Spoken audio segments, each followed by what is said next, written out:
Narito na ang Balitang Express sa oras na ito.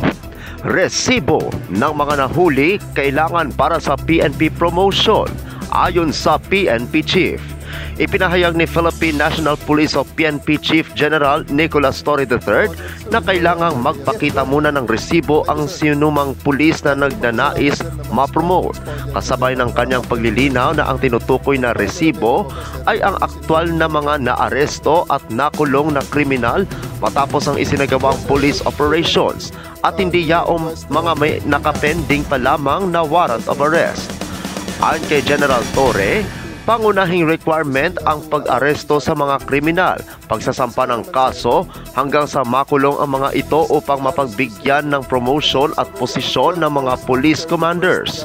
Dagdag pa ni General Torre, kailangang magsumite ng affidavit of arrest ang mga pulis kapag sila ay nagsagawa ng warrantless arrest bilang kanilang patunay o resibo. Payo pa ni General Torre, dapat magsagawa na ng masusing pagrepaso ang mga pulis sa kanilang aktwal na trabaho upang masigurong nasusunod ang due process at epektibong natutupad ang kanilang mandato.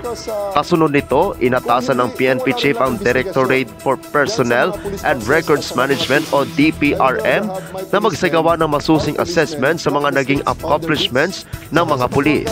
Nauna nang binigyang diin ito rin na kailangang sundin ng mga pulis ang tamang proseso sa pag-aresto sa mga lumabag sa batas na may paggalang sa karapatang pantao.